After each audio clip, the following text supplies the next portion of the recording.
Hello and welcome everybody. Welcome back to another episode of Amazon Ads Raw.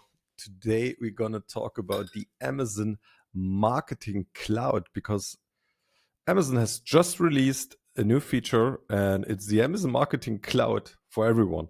So the Amazon Marketing Cloud itself is not a new feature, but they released it to all accounts, or let's say almost all accounts across US, UK, Germany.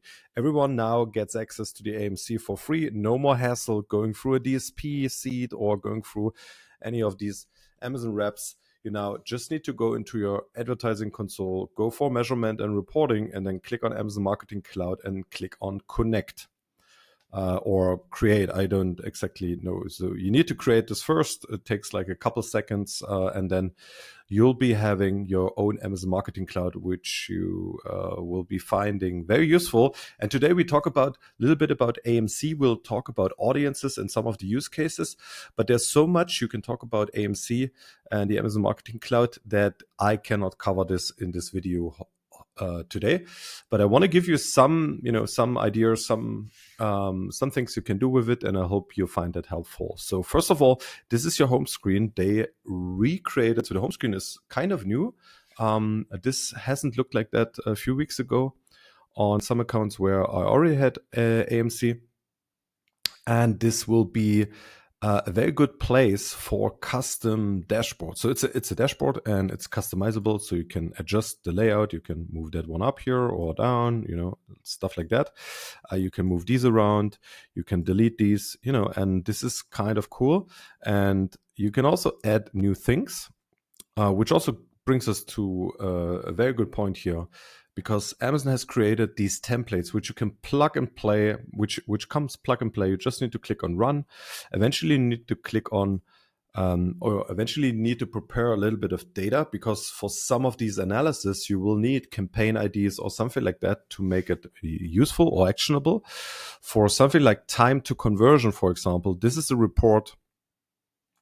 Let's click on that. Time to conversion is a report. You just click on run, and then basically that's it. So you don't have to do much with that. And then you'll see how that looks. This is the last 7 days for this brand. You can select the longer time frame. I can open up this report here. It brings me directly to the query. I can adjust the query. So this is very cool. I like it, and it's very useful. Some of these, let's say, standard insights, standard templates require a little bit of preparation. For example, path of conversion or overlap by campaign groups. They require you to group your campaigns with campaign IDs.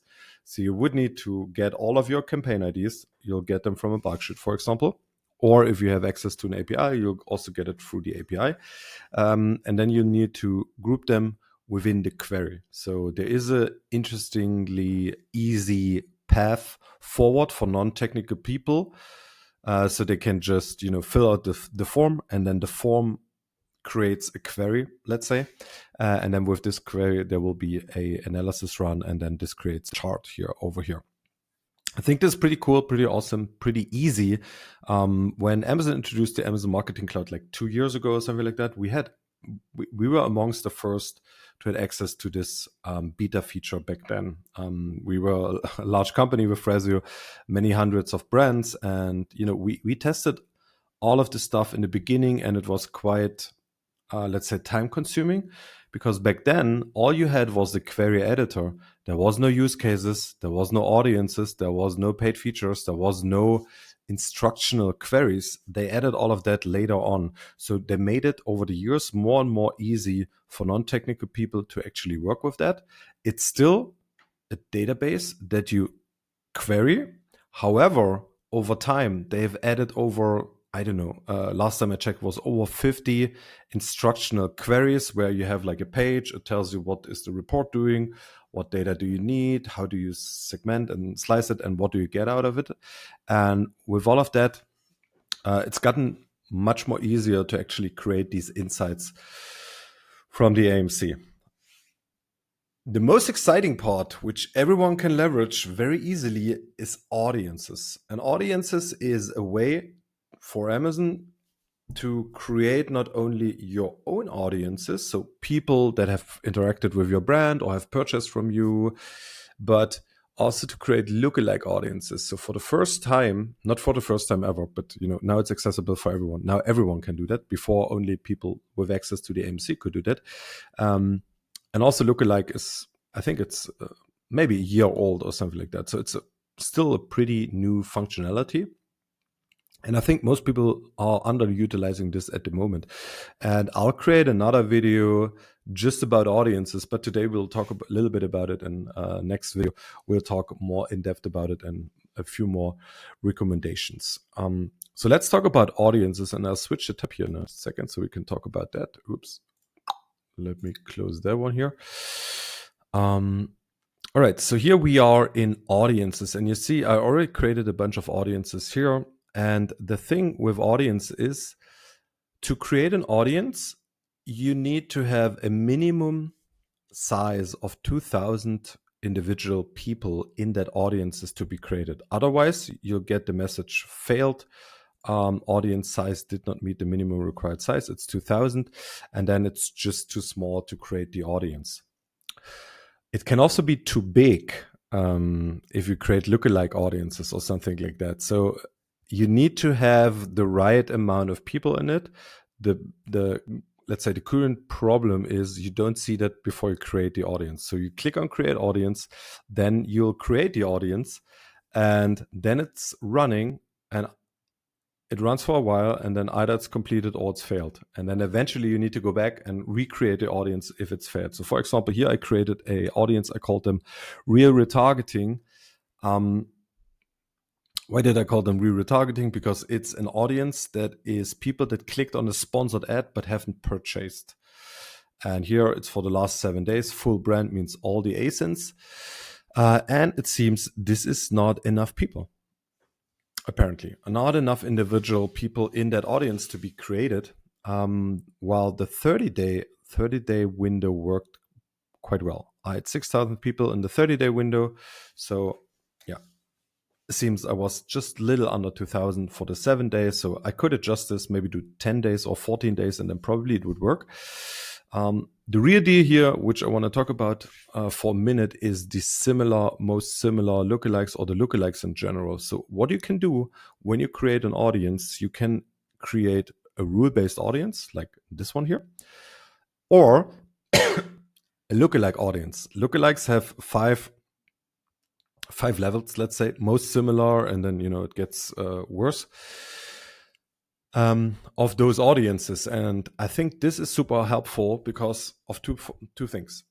First thing is, you can use these audiences for bid adjustments. Pretty obvious. People that have been purchasing from a brand more than once in the last 90 days, they're higher value customers to me. I want to bid up for them. I want to bid higher bid on my keyword for those type of audiences. But now in sponsored display, and I'll go over to that in a second, we can also target those people.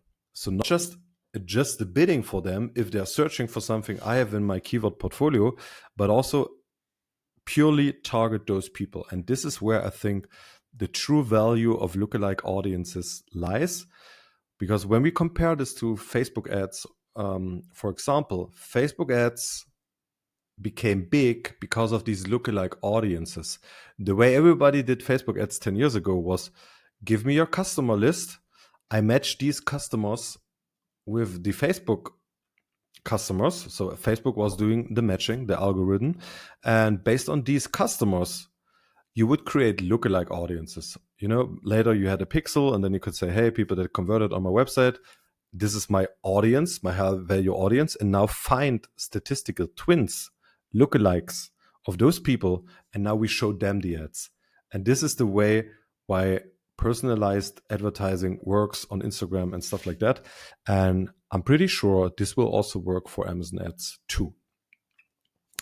Still to be tested, but that's kind of the theory behind it.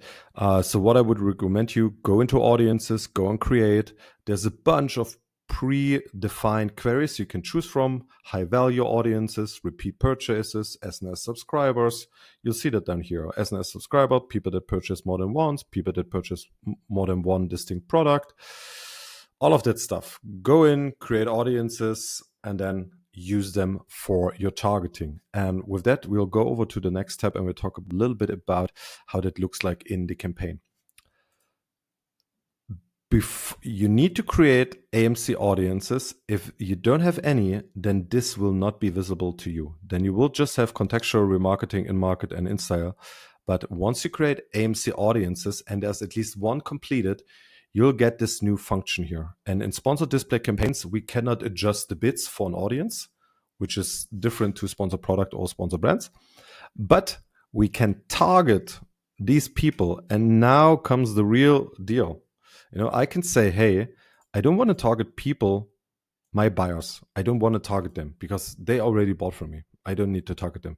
But I want to target, for example, all, and this is new to brand buyers in the last 30 days that spent at least $100. But not those people, but the statistical lookalikes, the statistical twins of those people, the most similar lookalike people of those I want to target with my ad.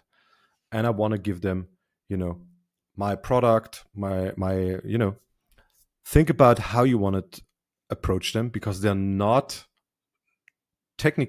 eventually not searching for your product. Maybe they have bought from somebody else already. So you need to come up with a good idea how you convince them with your ad that they need to buy from you. Technically, all of these people will be on Amazon. This could also be serving off Amazon. But people that bought from me and my specific brand and statistical twins, that might be people that have bought from other brands. So, think about that. That's not necessarily just people that haven't bought anything from you or that haven't bought anything from the category you're in. Think about this a little bit when you think about the creative and the messaging. But I think this is very targeted. This is very detailed. This is can be done very granular. I can do like 30 days. I can do 10 days. I can do 7 days. I can say, just people that bought from, lookalikes that at least spent $400 from my brand. So high value customers. And now I just target them. And it will be very interesting to see how those campaigns will perform. All right. That's all about the AMC and audiences for today. In the next video, I will talk about certain audiences that I've built and certain audience that I think you guys should be building with the AMC. And with that, I'll send you off for a nice day. Thank you very much for listening and take care. Bye-bye.